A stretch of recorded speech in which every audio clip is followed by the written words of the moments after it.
Ramai yang sanggup tolak menolak demi nak cium Hajarul Aswad. Tapi wajib ke sebenarnya?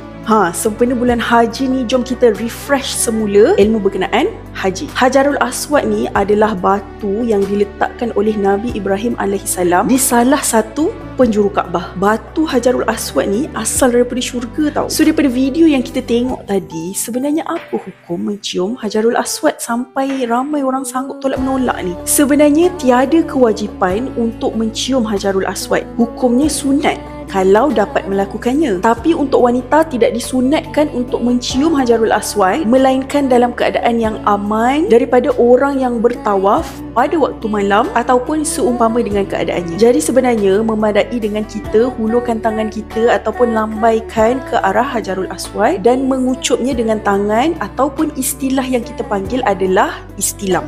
Macam dekat dalam video ni.